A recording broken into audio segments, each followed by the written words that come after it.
सिर्फ सच। नमस्कार, द त्रिकाल में आपका स्वागत है। सुप्रीम कोर्ट ने मध्य प्रदेश सरकार से पूछा है कि स्कूल प्रबंधन और प्रिंसिपलों को जेल भेजना जरूरी था।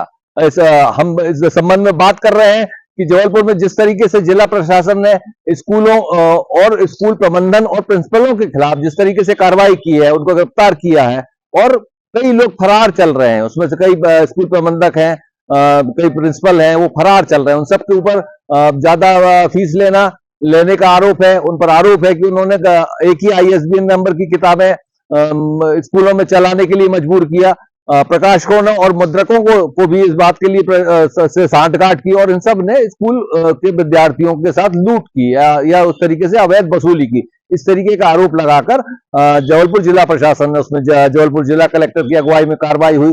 पुलिस प्रशासन ने सबको गिरफ्तार किया और सबको जेल भेज दिया। पहले डिस्ट्रिक्ट कोर्ट में जमानत याचिकाएं लगी, उन सबको राहत नहीं मिली। मध्य प्रदेश हाईकोर्ट में फिर याचिकाएं लगी, तो वहां से कई दिनों के बाद, लगभग 40 से 45 दिन के बाद कुछ प्रिंसिपलों को जमानत मिल गई।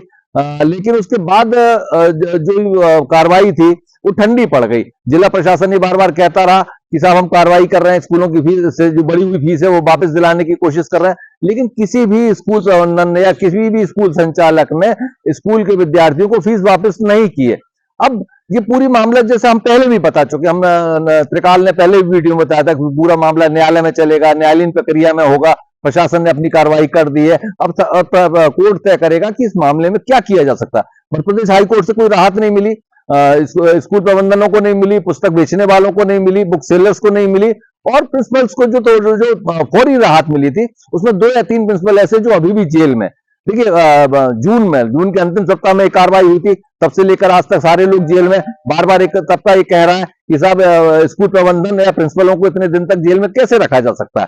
देखिए, लोग 2 तरह के वकीलों में विचार थे। एक का कहना था कि मध्य प्रदेश हाईकोर्ट पर भी भरोसा करना चाहिए और यही इंतजार करना चाहिए, और एक वकीलों का एक बड़ा वर्ग था जो ये कहता था नहीं, हमको इस मामले को सुप्रीम कोर्ट ले जाना चाहिए। तो अधिकांश याचिकाएं अब सुप्रीम कोर्ट चली गई। सुप्रीम कोर्ट में बड़े बड़े वकील खड़े हुए, उसमें तमाम लोगों ने कोर्ट के सामने अपनी दलीलें पेश की, जिन दलीलों को सुनकर न्यायालय ने बड़ी फटकार लगाई है। और ASG जो मध्य प्रदेश सरकार के पक्ष रख रहे थे, ASG नटराजन, उनसे बोला कि मध्य प्रदेश सरकार से पूछ के बताइए किस तरीके से सबको कैसे घेरा जा सकता है, गिरफ्तार किया जा सकता है, या तमाम लोगों को एक तराजू में कैसे तोला जा सकता है। और इस बारे के लेकर उन्होंने 20 तारीख को तमाम स्कूलों के जो वकील हैं और सरकार का पक्ष है, तमाम लोगों को बोला है कि वहां पर अपना 20 तारीख को पक्ष रखिए। तो 20 तारीख को 20 अगस्त को इस मामले में बड़ा फैसला आ सकता है और ये माना जा रहा है कि सुप्रीम कोर्ट का इस मामले में सख्त रुख है। अभी देखिए, इस पूरे मामले में जो सुनवाई हुई है उसमें एक पक्ष जो है याचिकाकर्ता जो है वो स्कूल प्रबंधन है, प्रिंसिपल है और बुक सेलर्स है, इन सबका पक्ष सुना। अब मध्य प्रदेश सरकार ने किस आधार पर एक कार्रवाई की, धारा 409 किस आधार पर लगाई है, इस विषय पर 20 तारीख को बहस होगी और वो बहस बहुत ही इंपॉर्टेंट होने वाली है और उसमें एक बड़ा फैसला आ सकता है।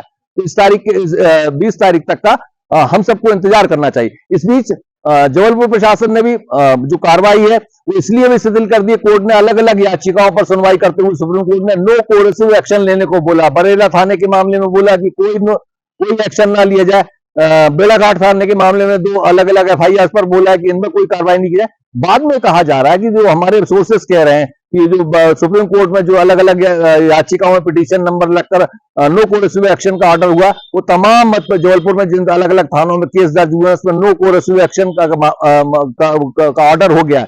नो कोरेसिव एक्शन का मतलब ये हुआ कि ना तो उन पर गिरफ्तारी होगी, ना कोई कार्रवाई होगी, ना छापेमारी होगी। इस तरीके की कार्रवाई पर सुप्रीम कोर्ट ने अभी 20 तारीख तक के लिए रोक लगा दी है। 20 तारीख को सुनवाई के बाद राज्य शासन का पक्ष सुना जाएगा और इसमें कोई निर्णय होगा।